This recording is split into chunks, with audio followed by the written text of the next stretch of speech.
नमस्कार, आप देख रहे हैं हार्ट ऑफ भारत। मैं हूं दिवाकर विक्रम सिंह।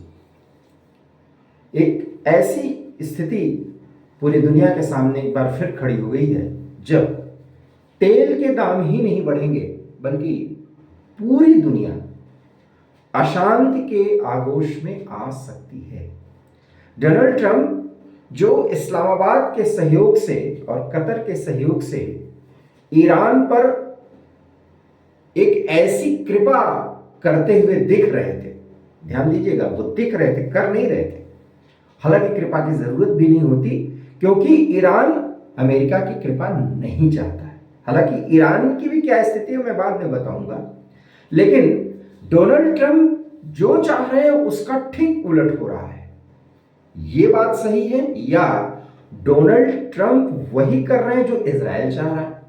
ये बात सही है या डोनाल्ड ट्रंप जो कुछ भी कर रहे हैं वो सिर्फ दिखाने के लिए, उनको जो करना है वो तो अमेरिका की सेना बहुत पहले ही तय कर चुकी है एक आम मीटिंग में जिसमें डोनाल्ड ट्रंप भी शामिल थे, और वो ये कि ईरान के साथ समय समय पर कुछ अंतराल के बाद भिड़ना है, उसको इतना कमजोर कर देना है ताकि ईरान बिखरे और हॉर्मुज जलडमरू मध्य या हॉर्मुज पास पर जो कुछ ईरान कर रहा है वो अमेरिका करे, क्योंकि ये तेल का खेल है। दुनिया की 30% के करीब की तेल की सप्लाई इसी हॉर्मुज से होता है, इसी हॉर्मुज पास से, और इस हॉर्मुज पास पर ईरान का जो कब्जा है वो अमेरिका नहीं खत्म कर पाया है। सारी लड़ाई ये है। लेकिन जिस तरीके से मियां मुनीर और शहबाज शरीफ अमेरिका के तलवों पर बैठकर ईरान को इस्लामिक भाईचारे के नाम पर बहला फुसला करके इस्लामाबाद एकॉर्ड के आधार पर शांति की कवायद करवा रहे थे। अच्छा, ये देखिए कितनी बड़ी विडंबना है। अशांति को फैलाने वाला देश शांति की कवायद कर रहा है।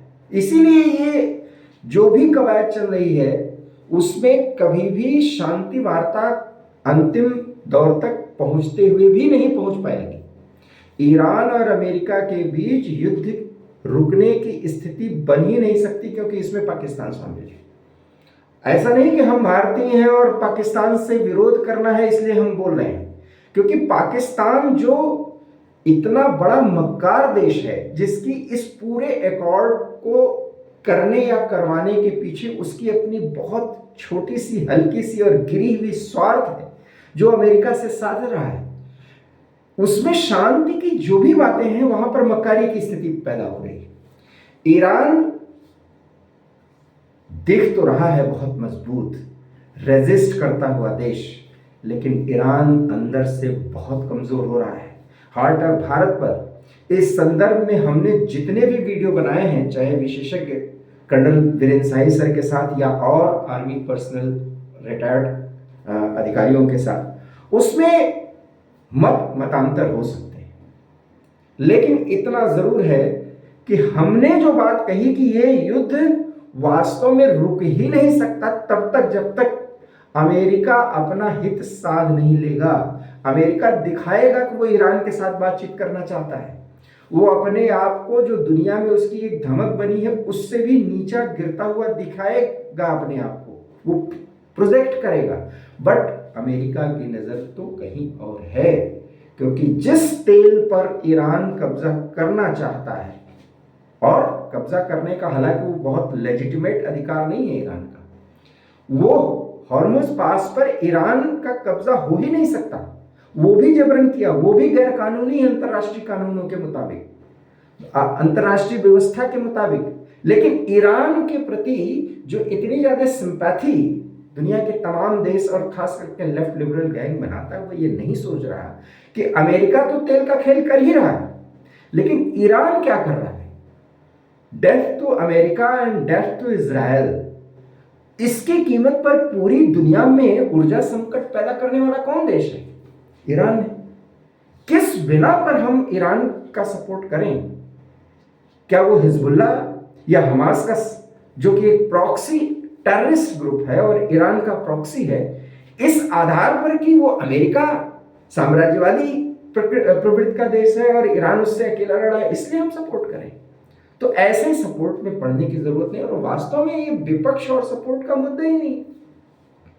जो युद्ध रुकने की बात पूरी दुनिया में बड़े ही अजीब अंदाज में पेश की जा रही थी कि ईरान झुका दिया अमेरिका को, ये हो गया वो गया, और हर टक भारत पर हमने बराबर बोला ये युद्ध कहीं से रुक नहीं रहा, और अमेरिका को जितना हम नीचे गिरता या झुकता हुआ दिखा रहे हैं, अमेरिका झुक और गिर नहीं रहा है। और ठीक उसी दिन जब फाइनल फ्यूनरल का दिन था अली खमेनेई पे, और अली खमेनेई के समर्थन में जो करोड़ों लोग सड़कों पर उतरे, नम आंखों से छाती पीटते हुए, यकीन मानिए वो सब ईरान के रेवोल्यूशनरी गार्ड या अली खमेनेई ग्रुप के प्रेशर में आए हुए पब्लिक जो सड़कों पर उतारी गई, उनके दुख झलक रहे थे। एक वहां पर अलग वर्ग भी है जो नहीं चाहती कि जितनी तबाही ईरान की हो रही है, जो ईरान इतना प्रॉस्परस रहा है, समृद्ध रहा है हर दृष्टिकोण से, वो ऐसे बर्बाद हो। और ये लड़ाई अहंकार की है। एक तरफ कट्टरता की सोच है जो इजराइल और अमेरिका को खत्म करने के नाम पर आतंकियों को अपना भाई बता करके उस ग्रुप के सपोर्ट में पूरी दुनिया की शांति को ताक पर रख रहा है, और दूसरी तरफ साम्राज्यवादी सोच और अहंकार में डूबा हुआ अमेरिका और अमेरिका के राष्ट्रपति। ये दोनों सोच जब आपस में टकरा रहे हैं तो कुछ तो अच्छा निकलेगा। अशांति की स्थिति बनी जरूर है दुनिया में, लेकिन शांति लौटेगी। लेकिन किस कीमत पर और किस तबाही पर उसकी बुनियाद खड़ी होगी, यह देखना दिलचस्प होगा। यूक्रेन को सपोर्ट करके जिस तरीके से अमेरिका और तमाम यूरोप के देशों ने रूस को बर्बाद करने की रणनीति चलाई और अभी भी चला रहे हैं, वही रूस और चीन भी कर रहे हैं ईरान के जरिए, और अमेरिका को युद्ध में फंसा के रखना चाहते हैं। और इसलिए इस स्थिति में अगर हम ये माने कि कीव अर्थात यूक्रेन की राजधानी में बैठे हुए वोलोदिमीर जेलेंस्की रूस के समर्थित देशों के सेनाओं के साथ लड़ रहे हैं, तो हम गलती कर रहे हैं। और अगर हम ये कहते हैं कि ईरान अपने दम पर अमेरिका की ताकत को चैलेंज कर रहा है, तो हम और भी बड़ी गलती कर रहे हैं। और सबसे बड़ी बात कि दो स्वार्थपरक सोच रखने वाले देश, दूसरे को खत्म करने की बात करने वाले देश, पूरी दुनिया में ऊर्जा संकट पैदा करने वाले देश अगर वैश्विक शांति की बात करते हैं, तो हम उन दोनों के उन कुत्सित और गलत सोचों का विरोध नहीं कर रहे हैं। हम एक एक पक्षकार बन करके अमेरिका का सपोर्ट करता हुआ खड़ा हो जाता है, कोई ईरान का सहयोग करता हुआ खड़ा हो जाता है, चाहे वो इंटेलेक्चुअल हो, पत्रकार हो, एनालिस्ट हो, कोई भी हो। बट सच ये है कि इस लड़ाई में सबको सबकी स्थिति, और सामान्य शब्दों में कहें तो औकात पता चल जाए। अमेरिका के बेसिस को तबाह करके, और वो भी कहते हैं खबरें क्या बताई जाती हैं, अब ईरान बदले में लहर चला दिया, 80 केंद्रों पे आप 10 प्रक्षेपास्त्र फेंक दिए। क्या किया? आपके तो हर एक शहर के मजबूत और रणनीतिक जहां भी स्थान हैं, जो पॉइंट्स हैं, जो एस्टेब्लिशमेंट हैं, उनको तो तबाह कर दिया जा रहा है।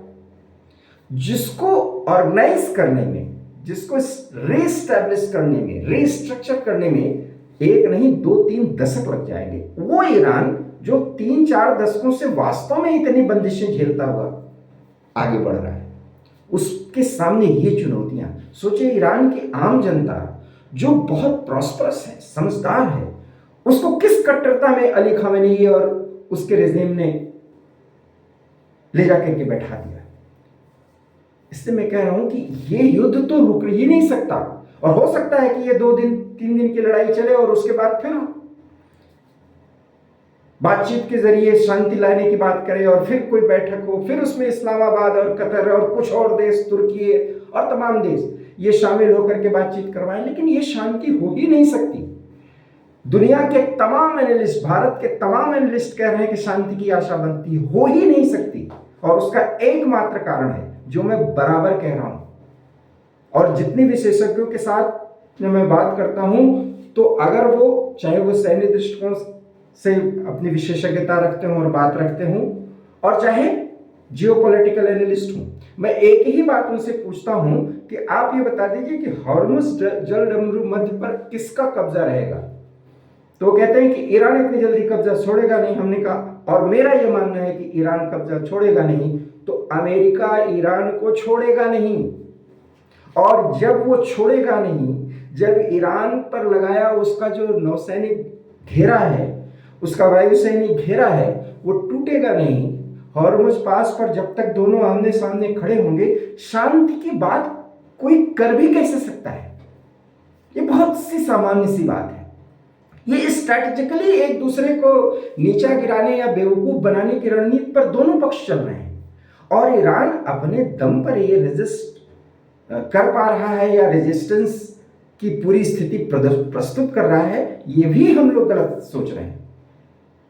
इसके पीछे बहुत ही करीने से और बहुत सुलझे हुए और समझदारी से चीन और रूस ईरान को सपोर्ट कर रहे हैं, और इतना बड़ा सपोर्ट है कि उनको पूरी सूचना मिल जाती है कि किस अमेरिकी बेस पर, जो कि ईरान के इर्द गिर्द बसे हुए इस्लामिक देश हैं, वहां पर कब किस स्थिति में हमला करना है।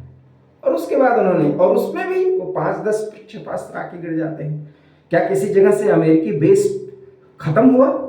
वो और रिस्ट्रक्चरिंग स्थिति में आ रहा है। आप सोचिए, और अमेरिका ईरान के सामने इतने जल्दी हार मान जाएगा? ये हम कैसी बातें सोचते हैं। लेकिन नुकसान क्या हो रहा है? भारत जैसे देश जो दोनों पक्षों को समझा करके वर्ल्ड की जो सप्लाई चेन की स्थिति है उसको बनाए रखना चाहते हैं, उसको कंटिन्यू करना चाहते हैं, और इसलिए भारत की आवाज जो जा रही है उसको अमेरिका और ईरान दोनों समझ रहे हैं, लेकिन मजबूर है। इसलिए मैं फिर कह रहा हूं, ये युद्ध रुकने वाला ही नहीं है। सवाल यह है कि एकाएक इन 2 दिनों में डोनाल्ड ट्रंप को क्या हो गया कि उन्होंने ये फैसला लिया कि नहीं, सारे जो समझौते हैं, जो MOU पर साइन हुआ है, सब खत्म, और उन्होंने ईरान के जो बचे खुचे सत्ता से जुड़े लोग हैं उन सबको पागल भी करार दे दिया। क्योंकि ये कहते हुए जब वो तुर्की की राजधानी अंकारा में नाटो की बैठक में शामिल हुए तो कहते हैं कि वो फर्स्ट टारगेट हैं ईरान के, मतलब उनकी जान को खतरा है। ये सूचना उसके पहले ही अमेरिका पहुंच चुकी थी, और बहुत ज्यादा खतरा है। ये सूचना इजराइल के माध्यम से मिली है, जो मोसाद ने अमेरिका को उसके खुफिया संस्था CIA को दी है, और डोनाल्ड ट्रंप इसलिए सार्वजनिक तौर पर कह रहे हैं कि उनकी जान को खतरा है, वो पहले टारगेट पर है।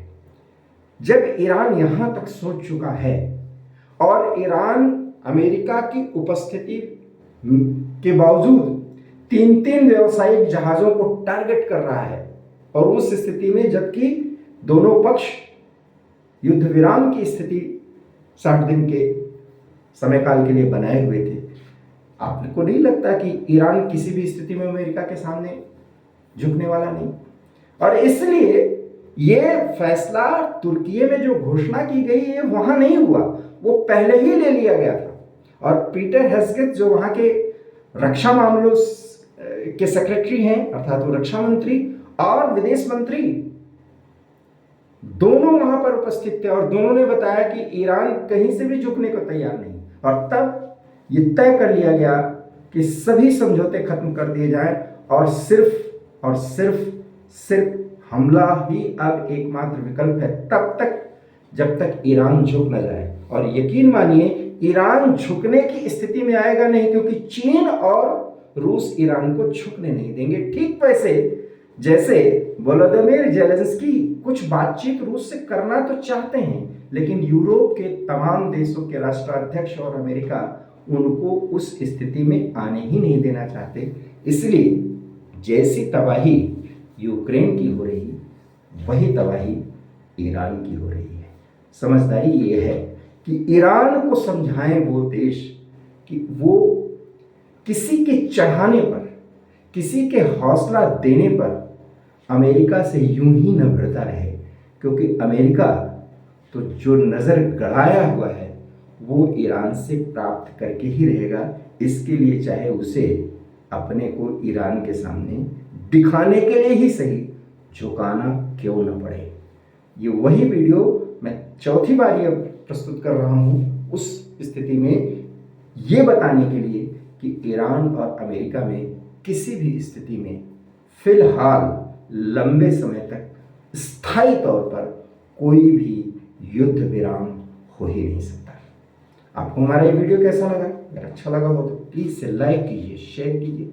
हमारे चैनल हार्ट टॉक भारत को अगर आपने सब्सक्राइब नहीं किया तो सब्सक्राइब कर लीजिए। बहुत बहुत धन्यवाद। नमस्कार।